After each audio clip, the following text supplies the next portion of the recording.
The purpose of this video is to review law of sines and law of cosines so that you can use this to help you on the take-home quiz if you need to.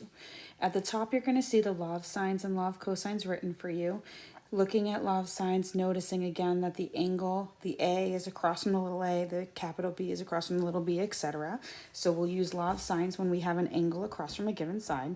And then law of cosines is when we don't have that angle across from a given side. And then just keep in mind the outer letters on the left and the right should be the same.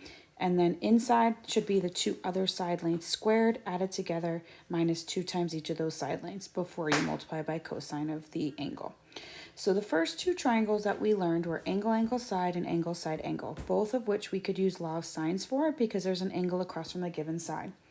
So if you take a look at our first example, our angle, angle, side, notice the steps, the approach. It says find angle 3, then find the second side length, and then find the third side length. It's not specifying that you should be using law of sines in the approach because it's the only law that you're going to use. You'll see it different on the next page. So when I go here, just to reiterate, I can use law of sines because the 34 is across from the 14. So step 1 is to find angle 3, which in this case would be angle T. And the way we would get that would be to just do our 180 minus those two angles that are given, and that'll give me 82 degrees. So I can put that here. Then it says find the side length of the second one. Doesn't matter which one you do first. So I just happen to do little t down here next. So side t, law of sines, use the given information, sine 34 over 14 equals sine 82 over little t. Okay, can't stop there. You got to get to calculator ready form. So I'm going to cross multiply. T sine 34 equals 14 sine 82. And then t is equal to 14 sine 82 divided by sine 34. Side lengths, we're going to 3 sig figs. That'll be 24.8 inches.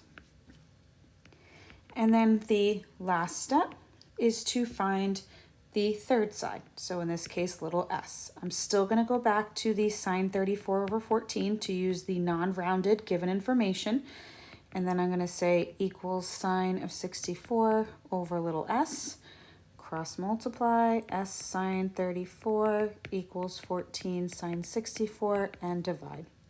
And some of you will be able to do the cross multiply and divide in one step, and that's okay. But this last line here is essential. Okay, I have to see that calculator ready form.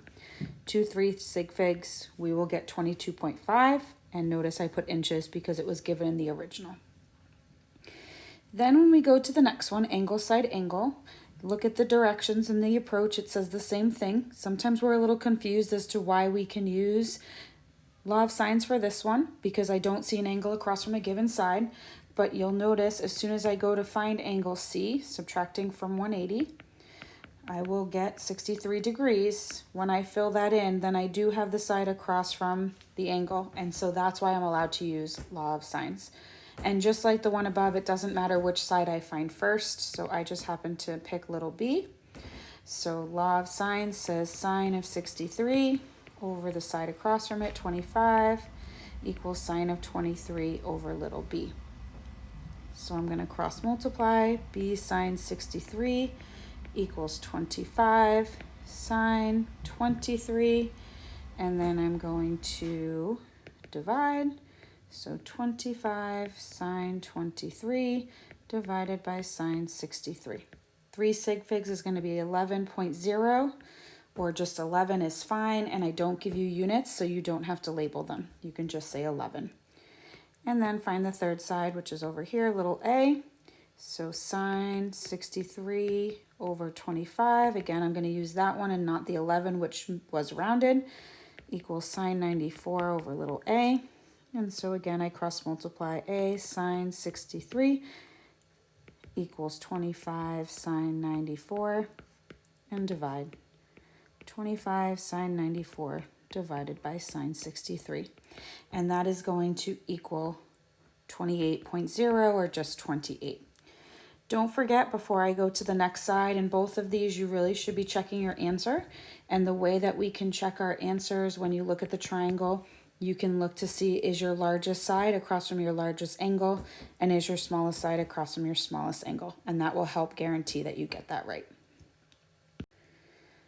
Okay, on to law of cosines. So we have two triangles we're going to use law of cosines for, side angle side and side side side.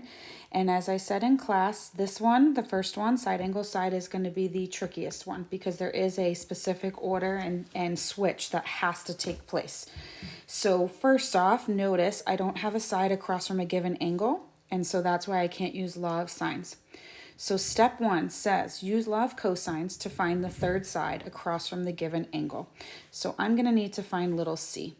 So the little c and the 34 are on the outside. So it's going to be c squared equals the other two side lengths squared. So 15 squared minus 7 squared, or plus 7 squared, sorry, minus 2 times each of those, 15 times 7, cosine of that given angle. And then to get calculator ready form, you must square root both sides. As I said in class, you could be cleaning that up. Some of you will need to do the 15 squared plus 7 squared and do the 2 times 15 times 7 to make it easier to type into the calculator. And then when you do that, you're going to get for side length C, 10.0 or 10. And this time again, I have to label it. And then the most important step that you're going to see, step 2, to use the rounded information the least amount of times, I'm going to switch to law of sines. And then even more important, I switch to law of sines to find the smaller angle because your calculator will never give you an obtuse angle. So we have to find the smaller one in case the third one is obtuse. So in my triangle here, angle A is across from 7, angle B is across from 15. So the smaller side is the 7, which means I want to find angle A first. So sine of 34 over 10, that's my given stuff, is going to be equal to sine of A over 7. And I can cross multiply. 7 sine 34 equals 10 sine A. And then I need to divide by 10. So 7 sine 34 divided by 10 is equal to sine of A. And don't forget, we actually didn't solve for A yet. We need to find the angle, which means we need to use the inverse. So angle A is going to equal inverse sine of 7 sine 34 over 10. Now back up to this step here, you could have just multiplied by 7 rather than do the whole cross multiplying because you had to go back and divide by 10 anyways. So angle A is going to come out to be 23.0 degrees. So 23 degrees is fine. And then the third step, finish the third or find the third angle by subtracting from 180. So angle B, we're just going to do 180 minus our 23 minus our 34. And that's going to come out to be 123. And since that was obtuse, if you mistakenly found angle B first, you would not have gotten that obtuse angle because, again, your calculator can't give you an obtuse angle for sine. It'll always be a quadrant 1 angle. Make sure you check your answer because if you did find angle B and you plugged it back into the triangle and checked it, you would have caught that and you would have saw that somehow you made a mistake and that would remind you of what you need to go back and fix. Okay. And then finally, side, side, side, we're going to use law of cosines. It says use law of cosines to find the first angle, use law of cosines to find the second angle. Don't switch to law of sines, and then find the third angle subtracting from 180.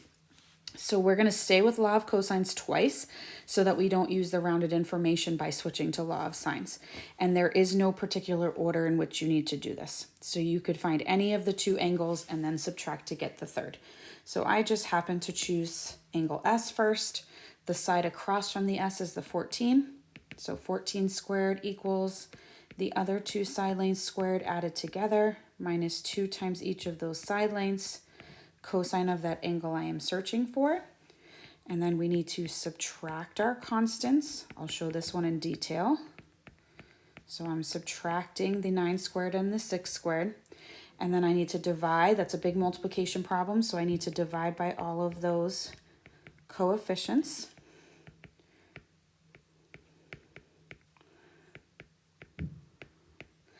And then to get the angle by itself, I need to do inverse cosine of that big fraction. So inverse cosine of 14 squared minus 9 squared minus 6 squared over negative 2 times 9 times 6.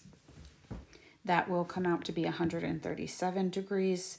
Again, I would go to the nearest tenth, but that one is coming out as 0.0, so I can stop at 137. And then I'm going to just go for angle R next. Again, it doesn't matter, so R is across from the 9. So 9 squared equals 14 squared plus 6 squared minus 2 times 14 times 6 cosine of r. So subtract your constants. I'm going to do this all in one step. So I'm going to subtract the 14 squared and the 6 squared. I'm going to divide by all of the coefficients, the -2, the 14, and the 6. That equals cosine r. And so if I want r, I have to do inverse cosine of that fraction. Clean it up as you need to be able to get that correct. And it should come out to be 26 degrees. And finally, then angle T, just a quick 180, minus your 137, minus your 26 is going to give you 17. One quick note to be aware of. If on a future assessment or if on the take-home, you are finding the third angle. So you'll notice that for a lot of these, you have to find the third angle, especially on the first page with angle, angle, side, and angle, side, angle. If you find the third angle, and when you find that third angle is equal to 90 degrees. You should not be using law of sines or law of cosines. You should be using right triangle trig. And what that means is you're switching back to your SOHCAHTOA. Okay, so keep that in mind if your angles, when you subtract from 180, leave you with a right triangle. Please reach out if you have any questions. I'm here to help.